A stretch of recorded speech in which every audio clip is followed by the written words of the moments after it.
ಕವಿರಾಜ ಮಾರ್ಗ ಪುಸ್ತಕ ಬರೆದವ್ರು ಯಾರು? ಶ್ರೀ ವಿಜಯ. ಎಲ್ಲಿಯವರವರು? ಯಾವ ತಾಲೂಕದವರು?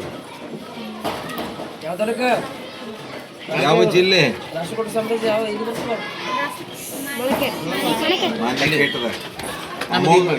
ಅಮೋಘ ವರ್ಷ 71ನೇ ಆಸ್ಥಾನದ ಕವಿ ಶ್ರೀ ವಿಜಯರು ಯಾವ ಪುಸ್ತಕ ಬರೆದ್ರು? ಕವಿರಾಜ ಮಾರ್ಗ.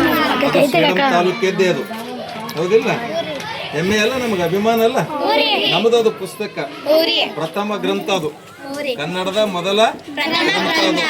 ಮೊದಲ ಗ್ರಂಥ ಯಾವುದು? ಕವಿರಾಜ ಮಾರ್ಗ. ನಾವು ಏನ್ ಕೊಟ್ಟಿದ್ದೆವು? ರಾಜ್ಯಕ್ಕೆ, ದೇಶಕ್ಕೆ ಒಂದು ದೊಡ್ಡ ಪುಸ್ತಕ ಕೊಟ್ಟಿದ್ದೇವೆ. ಪ್ರಥಮ ಪುಸ್ತಕ ಕೊಟ್ಟಂತವ್ರು ಯಾರು? ಯಾವ ತಾಲೂಕದವರು?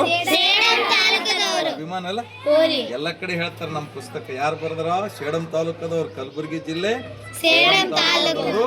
ಅದು ಶ್ರೀ ವಿಜಯರು ಬಳಕೆಡದಾಗಿದ್ದುಕೊಂಡು ಅಮೋಘ ವರ್ಷ 71ನೇ ಆಸ್ಥಾನದ ಕವಿ ಶ್ರೀ ವಿಜಯರು ಏನ್ ಬರೆದ್ರು?